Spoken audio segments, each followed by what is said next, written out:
বিশ্ববিদ্যালয়ে আমরা ইফতারের মাহফিল করতে পারি নাই, ঢাকা বিশ্ববিদ্যালয়ে আমরা কোরআনের মাহফিল করতে পারি নাই, বাংলাদেশের কোনো পাবলিক বিশ্ববিদ্যালয়ে কোরআনের আলোচনা করতে দেওয়া হয় নাই।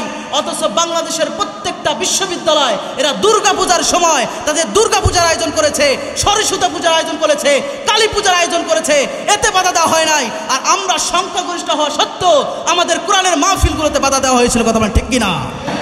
এরা ভারতের আধিপত্য বিস্তার করার জন্য, এই বাংলাদেশটাকে ভারতীয় দখলে নেওয়ার জন্য, এরা বাংলাদেশটাকে তাদের অঙ্গরাজ্য বানানোর জন্য, এই বাংলাদেশটাকে তারা দখল করার জন্য, হিন্দু রাজ্য করার জন্য এরা আবার ষড়যন্ত্র করছে, কথা বলেন ঠিক কিনা? কিন্তু মুসলমানদের শরীরে রক্ত থাকতে আমরা শাহজালালের উত্তরসূরি, শাহজালালের একটা হুঙ্কারে যেমন গৌর গোবিন্দের রাজপ্রাসাদ ভেঙে পড়েছে, আমাদের একটা হুঙ্কারে এই ইসকন নামে দালালেরা পালাতে বাধ্য হবে, কথা বলেন ঠিক কিনা? আমি বলতে চাই ইসকনের দালালদেরকে বলতে চাই, ইসকনের উত্তরসূরিদেরকে বলতে চাই, এটা ভারত নয়, এটা বাংলাদেশ। কথা বলেন, এটা ভারত নয়, এটা বাংলাদেশ। এটা দিল্লি নয়, এটা বাংলাদেশ। এটা গুজরাট নয়, এটা বাংলাদেশ। এই বাংলাদেশের মধ্যে আরেকবার ষড়যন্ত্র করলে আমরা দলদারি সবকিছু ভুলে যে আমরা এদের বিরুদ্ধে কারা কারা প্রস্তুত আছি দুহাত তুলে আল্লাহর দেখায়। হিন্দুদের নাম নিয়ে যারা হিন্দুত্ববাদ এই শাহজালালের দেশে কায়েম করতে চাবে, এই শাহপুরানের দেশে কায়েম করতে চাবে, আল্লামা সাইদির এই বাংলাদেশে যারা কায়েম করতে চাবে, আমরা মুসলমানরা কে আওয়ামী লীগ, কে বিএনপি, কে জামাত ইসলাম, এটা দেখার সময় নাই। হিন্দুত্ববাদকে উৎখাত করার জন্য আমাদেরকে অ্যাকশনে থাকতে হবে, কথা বলেন ঠিক কিনা? আমার ভাইয়েরা দেখেন, বাংলাদেশে একটি সংগঠন সেই প্রায় 30-40 বছর থেকে চলে আসছে, তারা ওপেনটে নাম দিচ্ছে ইসকন। নাম কি? ইসকন। এই যে আমাদের গলাকাটা মোড় চিনেন? গলাকাটা মোড়, সেখানে দেখবে যে ইসকনের ব্যানার দিয়ে লেখা আছে যে ইসকন এদিকে, ইসকন এদিকে।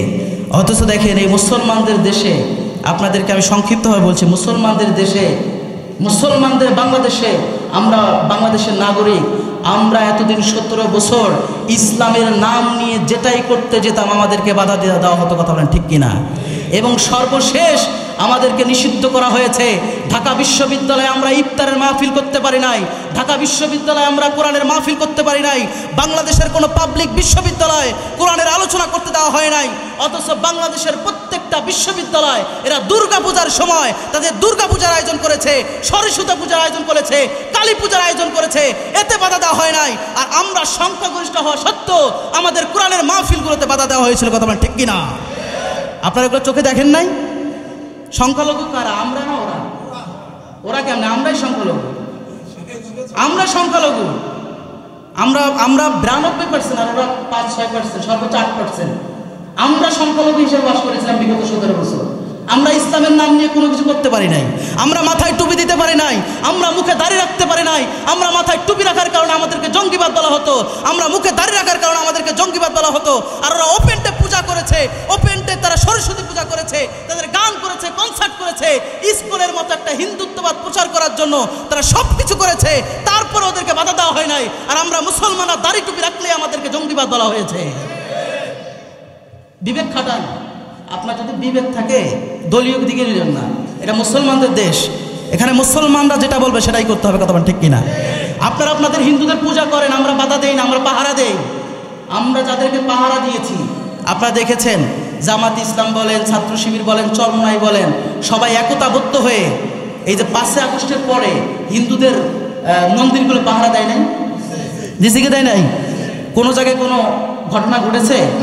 তারা খুব সুন্দরভাবে ছিল। কিন্তু দেখেন তারা এমনভাবে ভারতীয় মিডিয়াগুলো প্রচার করেছে, আগের যেটা 17 বছরে যেটা ঘটেছে সেগুলো প্রচার করে তারা বোঝাতে চেয়েছে যে ডক্টর ইউনূসের সরকার আসার পর থেকে নাকি তাদের হিন্দুদের উপর আক্রমণ হচ্ছে, তাদের বৌদ্ধদের উপর আক্রমণ হচ্ছে, তাদের মূর্তির পূজার উপর আক্রমণ হচ্ছে, বলে নাউজুবিল্লাহ।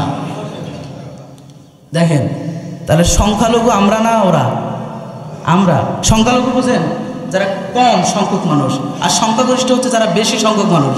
তা আমরা তো সংখ্যালঘুর মতো বাস করছি, অথচ আমরা সংখ্যাগরিষ্ঠ। আজকে দেখেন, হ্যাঁ আজকে দেখেন, সর্বশেষ একটা পয়েন্ট আপনাদেরকে বলে যাচ্ছি, সর্বশেষ বিবেক দিয়ে খাটান। দেখেন আমরা 17 বছরের মধ্যে অনেক আলেমদেরকে গ্রেপ্তার করা হয় নাই? হয় নাই? অনেক আলেমদেরকে, যারা বুখারীর দাস দিত, যারা কোরআনের অনুবাদ করেছে, যাদের হাজারো আলেমের ওস্তাদ, যাদের হাতে হাজারো অমুসলিম মুসলমান হয়েছে, তাদের হাতে হাতকড়া করা হয়েছে, তাদেরকে ফাঁসি মঞ্চে নিয়ে যাওয়া হয়েছে, তাদেরকে ফাঁসি দেওয়া হয়েছে, তাদেরকে জেল জুলুম নির্যাতন করা হয়েছে, তারপরেও তারা এক বিন্দু পরিমাণ সরে যায় না। এই কথা বলেন ঠিক কিনা? মুসলমানরা তখন ধৈর্য ধারণ করেছে, আন্দোলন করেছে, তারপরেও আমাদের আলেমুল আমাদেরকে এরা মুক্তি দেয় না। এই কথা বলেন ঠিক কিনা? কিন্তু তাদের একজন ইসকনের সদস্য, ইসকনের নেতাকে গ্রেপ্তার করার কারণে এরা মাঠে নেমে এসেছে। ঠিক কিনা বলেন? এতদিন তোমরা কোথায় ছিলা যখন ছাত্রদের বুকের উপরে গুলি চালানো হয়েছিল, যখন ছাত্রদের বুকের উপরে গুলি চালিয়ে এদেরকে রক্তাক্ত করা হয়েছিল, শহীদ করে দেওয়া হয়েছিল? এতদিন তোমরা কোথায় ছিলা? আর এখন তোমরা সাধারণ একটা বিষয় নিয়ে মাঠে ময়দানে নামার এটাই কারণ তোমাদের কল কাবজা নাড়াচ্ছে ভারতের দিল্লি। কথা বলেন ঠিক কিনা? এদের লেজ হচ্ছে বাংলাদেশে, মাথা হচ্ছে দিল্লিতে। কথা বলেন ঠিক কিনা? এরা ভারতের আধিপত্য বিস্তার করার জন্য, এই বাংলাদেশটাকে ভারতীয় দখলে নেওয়ার জন্য, এরা বাংলাদেশটাকে তাদের অঙ্গরাজ্য বানানোর জন্য, এই বাংলাদেশটাকে তারা দখল করার জন্য, হিন্দু রাজ্য করার জন্য এরা আবার ষড়যন্ত্র করছে। কথা বলেন ঠিক কিনা? কিন্তু মুসলমানদের শরীরে রক্ত থাকতে আমরা শাহজালালের উত্তরসূরি, শাহজালালের একটা অহংকারে যেমন গৌর গোবিন্দের রাজপ্রাসাদ ভেঙে পড়েছে, আমাদের একটা অহংকারে এই ইসকন নামে দালালেরা পালাতে বাধ্য হবে। কথা বলেন ঠিক কিনা? আমি বলতে চাই ইসকনের দালালদেরকে বলতে চাই, ইসকনের উত্তরসূরিদেরকে বলতে চাই, এটা ভারত নয়, এটা বাংলাদেশ। কথা বলেন, এটা ভারত নয়, এটা বাংলাদেশ। এটা দিল্লি নয়, এটা বাংলাদেশ। এটা গুজরাট নয়, এটা বাংলাদেশ। এই বাংলাদেশের মধ্যে আরেকবার ষড়যন্ত্র করলে আমরা দলদারি সবকিছু ভুলে যে আমরা এদের বিরুদ্ধে কারা কারা প্রস্তুত আছি দুহাত তুলে আল্লাহরে দেখাই। আল্লাহ সবাইকে কবুল করে বলে আমিন। আর জোরবেন আমিন। আমার ভাইয়েরা, আমাদেরকে আমরা এই যে চুপ থাকি দেখেই, আমরা নিজেদের মধ্যে মারামারি করে দেখেই হিন্দুরা আজকে আমাদের মাঝে ঢুকে গিয়েছে। আজকে তারা ওপেনটে কার্যকলাপ করে, কোনো সমস্যা নাই। আর ইসলামী দলগুলো যখন মুসলমানদের দেশে, এই ইসলামী বাংলাদেশে যখন ইসলামের কোনো কার্যকলাপ চালানো হয়, তখন আমাদেরকে জঙ্গিবাদ ট্যাগ দেওয়া হতো। কথা বলেন ঠিক কিনা?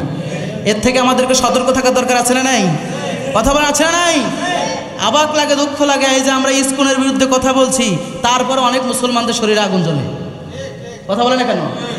আমরা কথা বলি ভারতের বিরুদ্ধে, আমরা কথা বলি ইসকনের বিরুদ্ধে, যাদের শরীরে জ্বালা পোড়া হয় এরা হচ্ছে গৌর গোবিন্দের উত্তরসূরি।